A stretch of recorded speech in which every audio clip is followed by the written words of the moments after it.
to The Hypnotist, the show that gives you inside access to cutting-edge hypnosis with real clients facing genuine issues.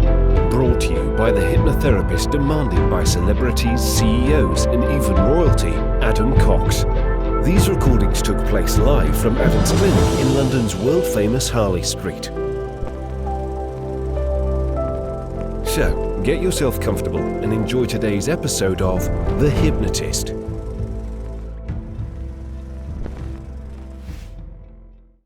Do you feel like your identity really wants you to be slimmer or maybe stronger or fitter or leaner, but sometimes you sabotage that? And by the way, the clue of sabotaging what isn't in agreement with what your core identity is going to be things like regret and shame and guilt and frustration. Adam here, and you're about to listen to a hypnosis session that was helping a client that had been slim and lean and strong in the past, but felt disconnected with that. And it was mainly through processed foods, particularly refined carbs, sugary foods. But they had a goal within about a year's time to climb one of the mountains in the Himalayas close to Everest. And that version of them wanted to be lean and strong because it's not ideal with less oxygen in the air to be carrying excess weight. Even excess muscle isn't useful if you're going to be climbing because you need to utilize every bit of oxygen that you had. So this has elements of regression to the times they felt lean and healthy and slim and strong, and then future pacing to feel what it would feel like to be absolutely clear on what kind of body shape they would want, and then harness the standards and ways of thinking about certain food to make it a winnable goal to get to that place, using intuition and emotions to let them know if they're on the right path or not. There's lots of metaphor in this, but I think if you are frustrated at the lack of progress you're making losing weight, you might get some value from this. But just be aware that you probably don't have the goal to climb a mountain, in which case some of the suggestions won't quite fit and maybe some of the metaphors don't quite resonate. So if you do like the idea of losing weight and using hypnosis to lose weight, maybe I can help, because weight loss is one of the things that I've done for more clients. And in fact, when I became a hypnotherapist about 12 years ago, for the first 2 years, almost hypnosis to lose weight was the only thing I specialized. I still have a brand called Hypnoslimming, for example. So if that's of interest, check out the link in the description. For now, find a quiet, comfortable place where you won't be disturbed, relax, and enjoy the session.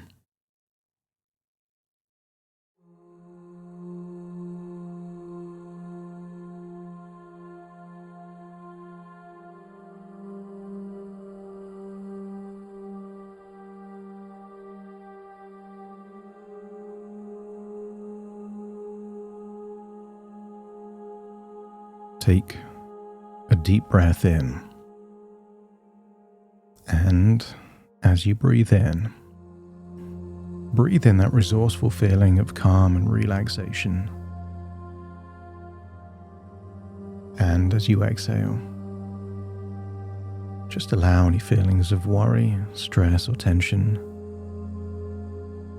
to feel like it's leaving your body as you breathe out.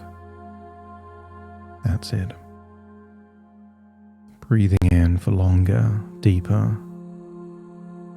And as you exhale, just allow that outward breath to carry on until your lungs all the way to your diaphragm are empty.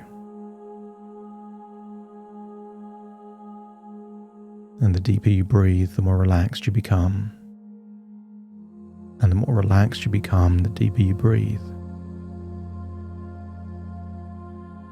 And I want you to imagine scanning through old photos.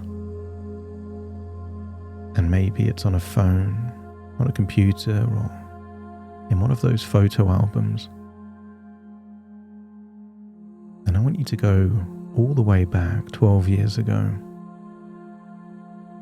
to a time when you felt lean and slim, brimming with confidence. And when you can see a picture that represents who you were back then? Let me know by nodding your head. That's it. And as you stare into the picture, I want you to imagine going back to that time as you currently are, seeing that version of you 12 years younger. And I want you to look for clues. The food you were eating back then,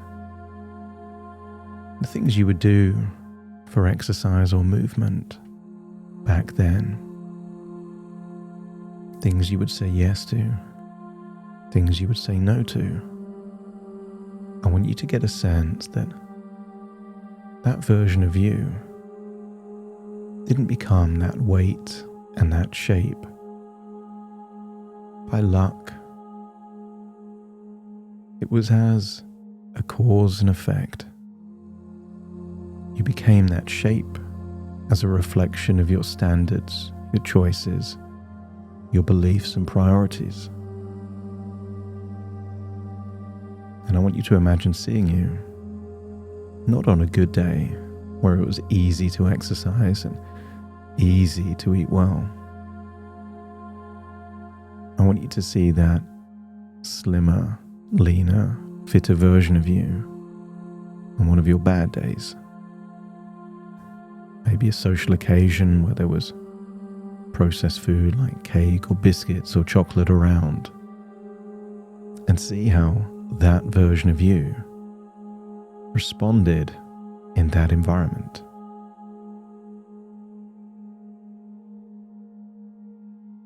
Did they feel a compulsion? Or maybe that version of you could have eaten it, but didn't want to. And if you did, you didn't eat very much. And if you feel that you can identify the distinctions, what was different about you back then, let me know by nodding your head.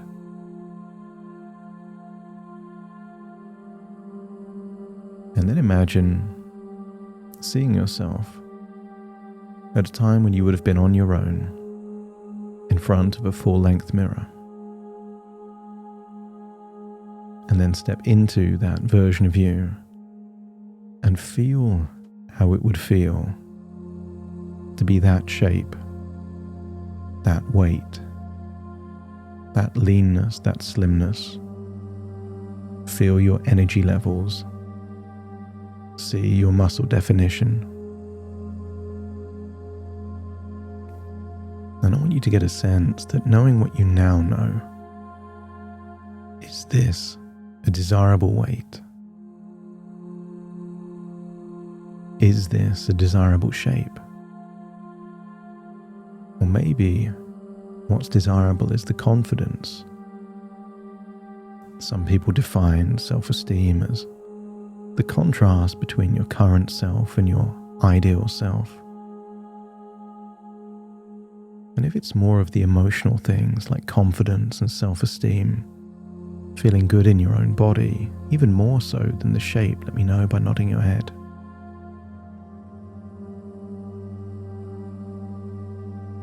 Or if it's really how you look when you see yourself, seeing you lean there on the waist, seeing more definition in certain muscles. Just allow this to be planting a seed of an idea deep in your subconscious mind. That what you've experienced before, you can experience again. You reap what you sow, and just allow your unconscious to start navigating new standards, new ideas, to make this shape and weight an option without an obligation. If at any point on getting towards this weight, you feel that the new weight and shape makes you feel better than continuing to lose weight, then why not? Make that your new set point. reawaken all of those standards, beliefs, ways of thinking that are empowering. Any habits back then that were linked to your weight but no longer empowering for you now, just set them to the side.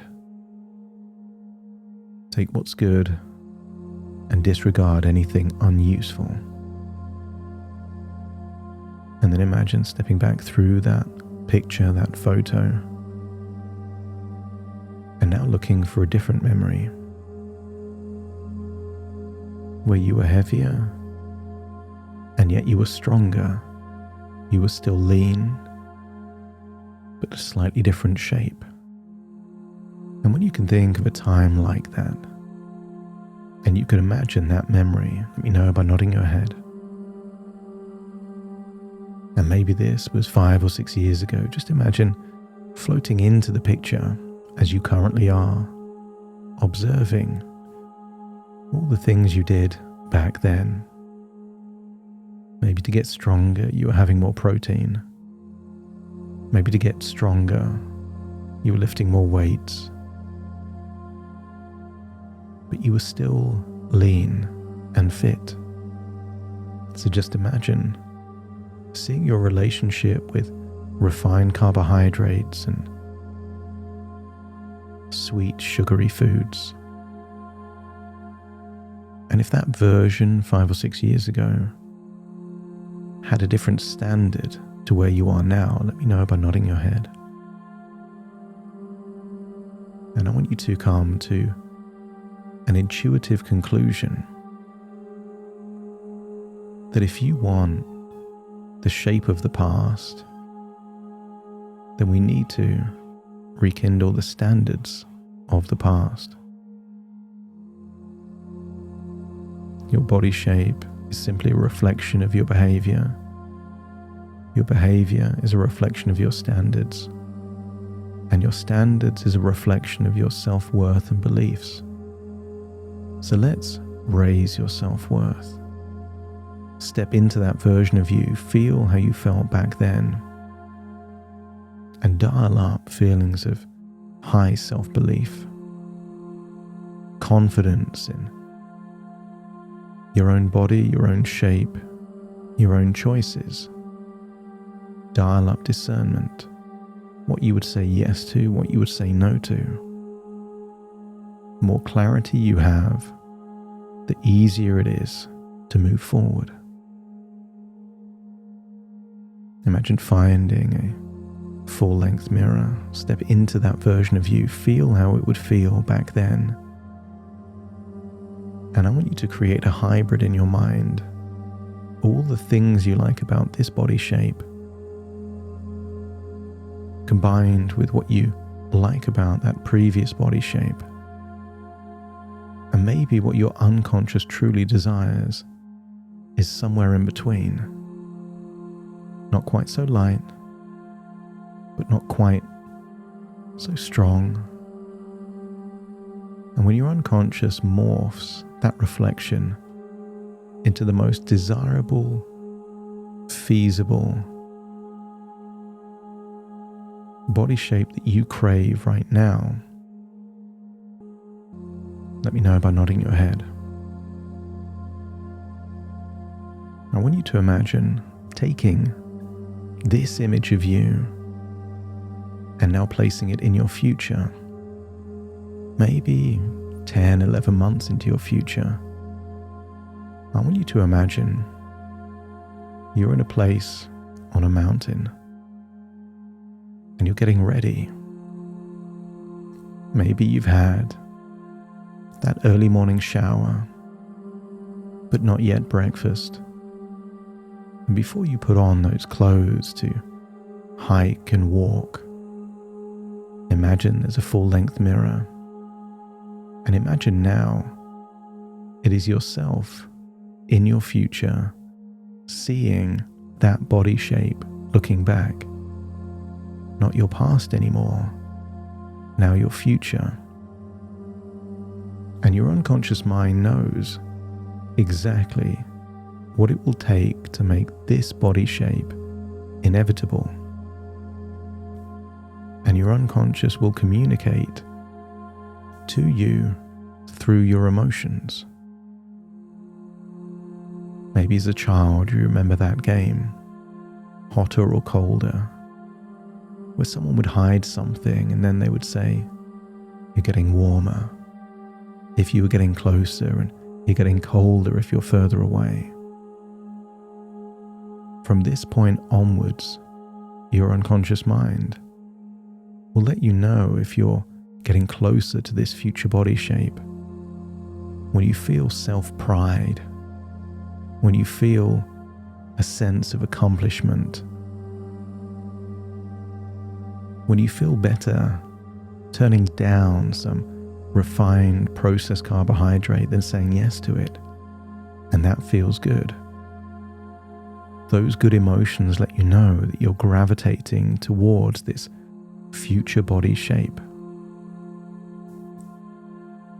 But if you feel regret, shame, frustration, annoyance, all it means is that that previous behavior was taking you further away. Just like if you're driving on a motorway and you drift outside your lane, you would intuitively nudge yourself back into your lane. Allow your emotions to be your perceptions. Anything that makes you feel wonderful, proud, and positive means you're driving in the right lane. And those things that relate to regret or shame, guilt or frustration just let you know you're temporarily moving in the wrong direction. And if your unconscious is willing to allow your emotions to be a sat-nav to steer you to exactly the future that you desire, let me know by nodding your head. That's it. Just allow those ripples of changes to take place there in that future. And I want you to feel how wonderful it feels to be proud of this version of you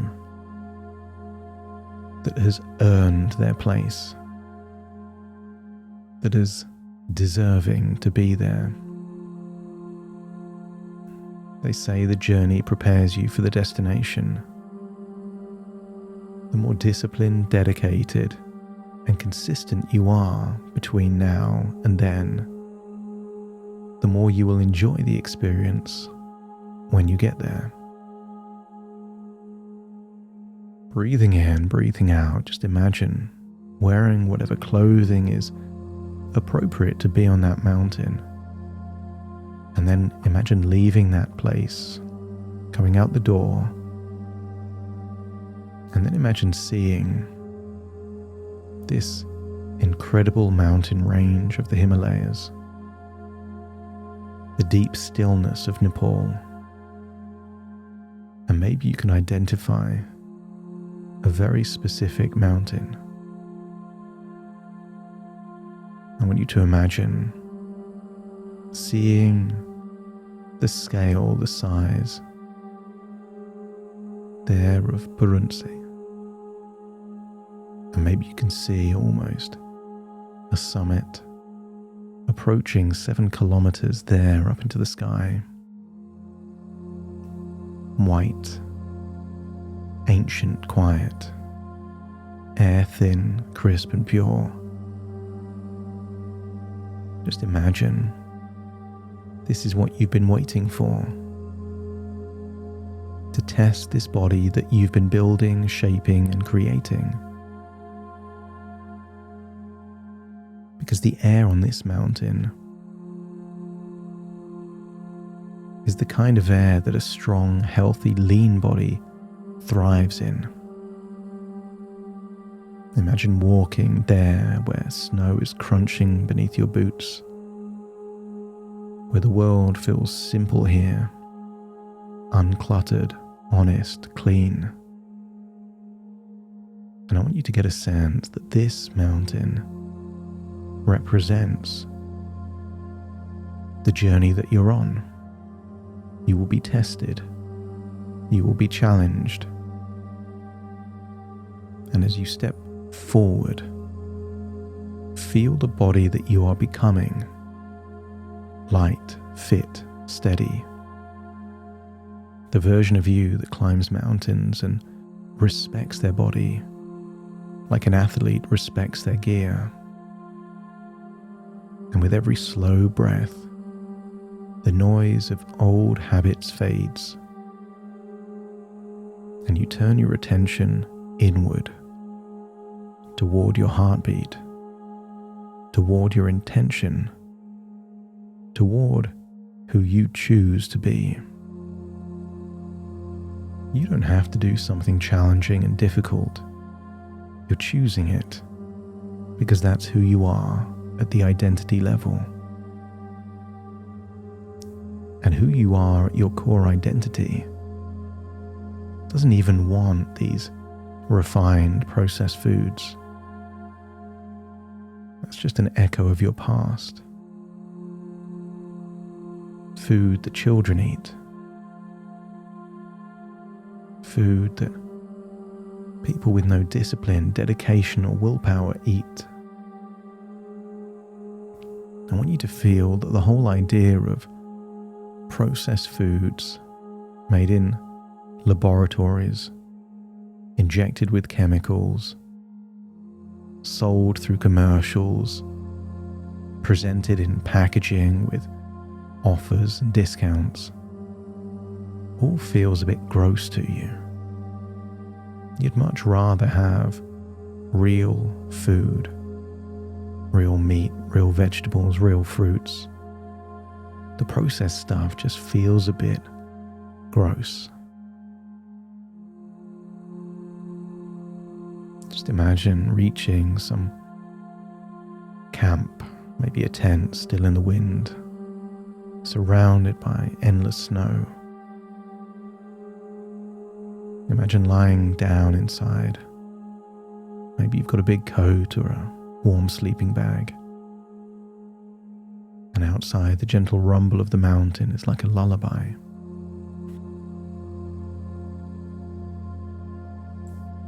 And as you rest, your mind goes deeper, like descending through layers of snow, into stillness, into clarity, into the place where identity shifts and choices are made without struggle.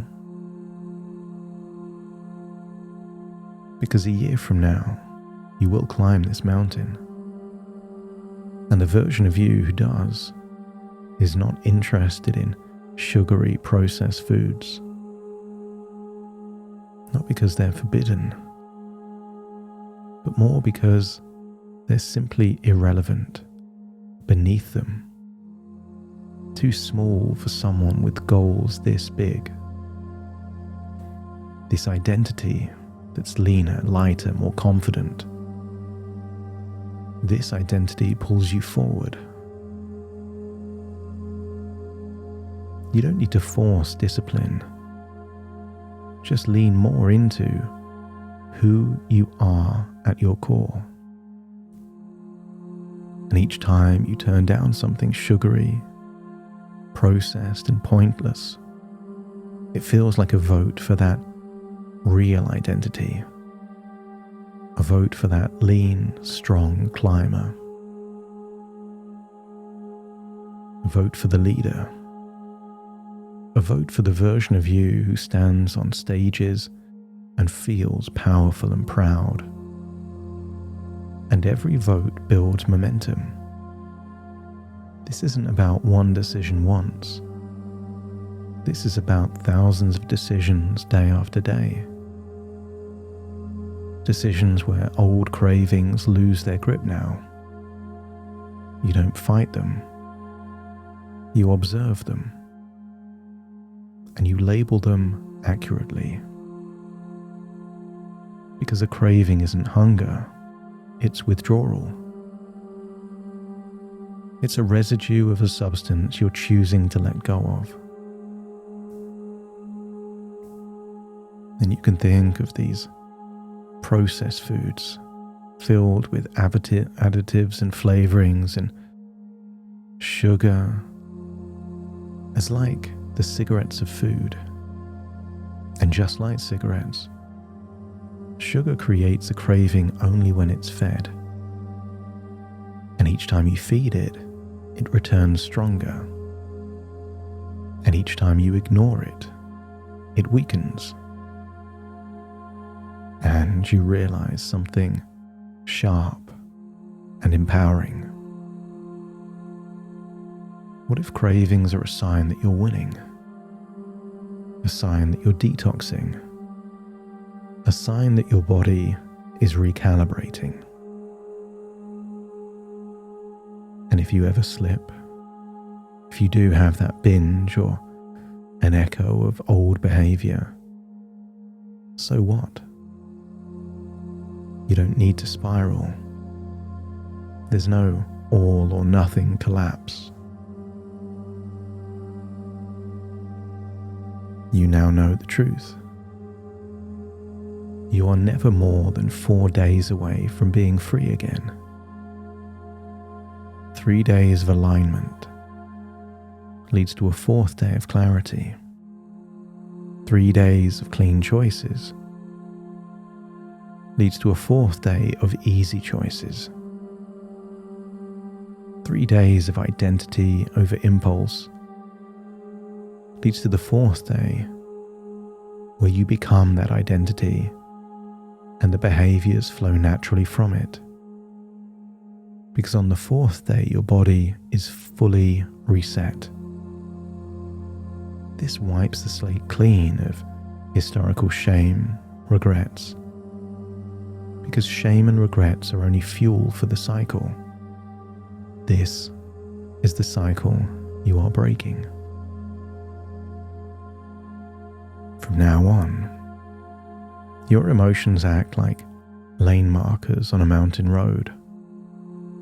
Pride shows that you're in your lane. Calm confidence tells you that you're aligned.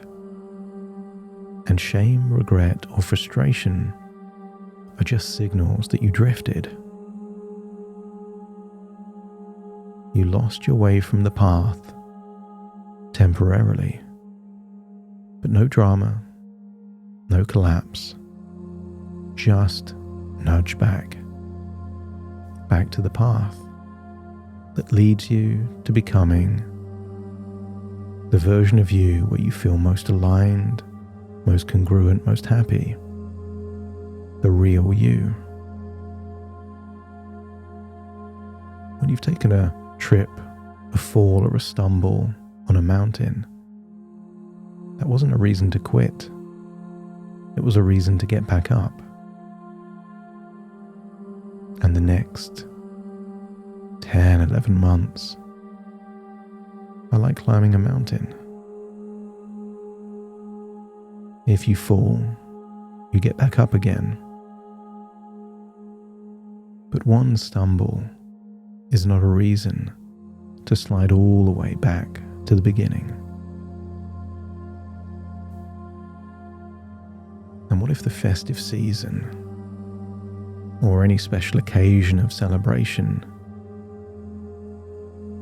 that time in the year that people use as an excuse to lose control, what if that becomes your training ground, your proving ground, your arena? And it's fine for others to indulge because it's expected. But what if you choose differently? Because you are different and you're becoming someone even more evolved than you have been in the past.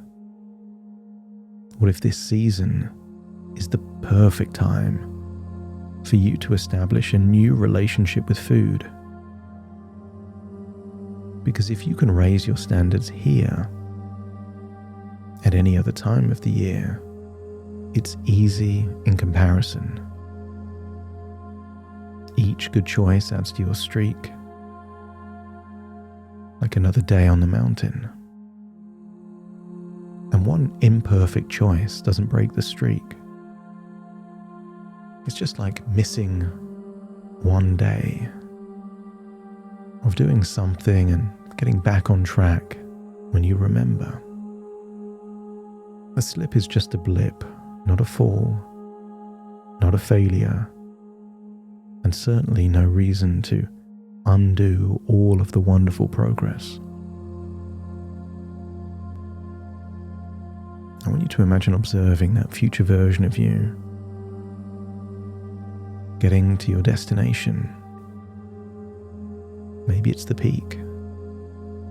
Maybe it's a particular milestone. Maybe it's a particular time when your body shape or weight is when you want it to be. See that version of you climbing strong, steady, lean, powerful. See yourself with the expression of someone with absolute pride, of someone who chose alignment over impulse, not once or twice, but for months and months. I want you to get a sense that when you're climbing a mountain, the summit is the goal.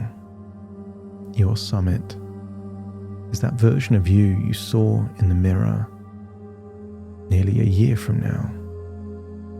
That is your summit, and nothing will deter you from that destination. I want you to imagine you're now at the top of that mountain. And as you look down, I want you to see the timeline of your life. All of the choices you made that led you to that place. Sometimes it's easier to figure out what worked when you look backwards rather than forwards. And as you look back on your decisions for nearly a year before, you see that you didn't need to be perfect, just consistent.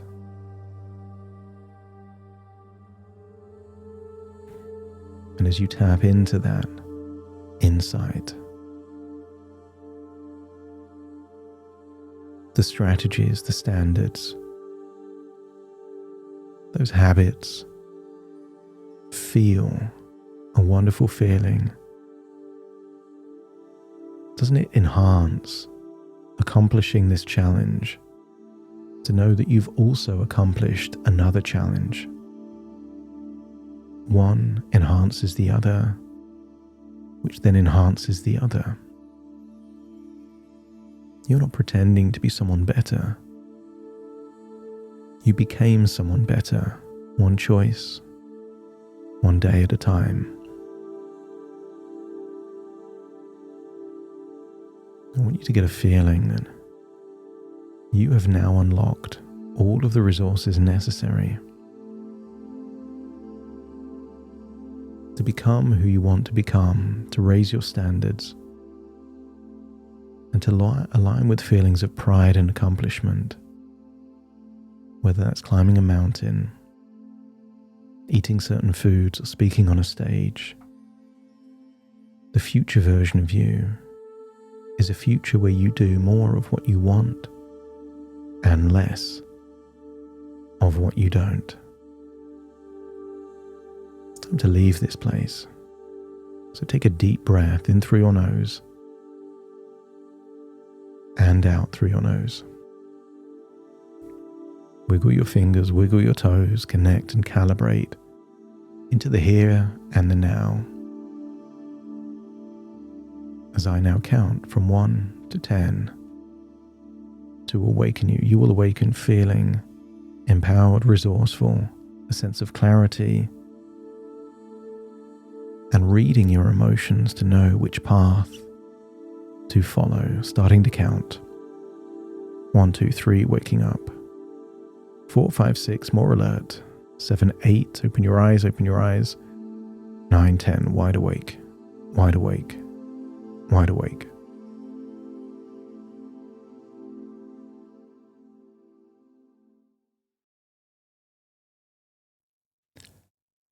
Thank you so much for joining me on today's episode of The Hypnotist.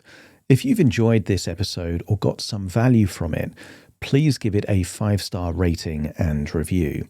And maybe you know someone that would also benefit from this particular episode, in which case share the episode with them so they can also get the benefit too. And if you would like to listen to this episode where it's just the hypnosis, so no intro, no outro, no explanation, just the hypnosis and completely ad-free, there will be a link in the description where you can subscribe at a very low cost and only get access to the hypnosis. So if that's of interest, please check that out. Thank you again for being a regular listener of The Hypnotist, and I'll see you again soon for more.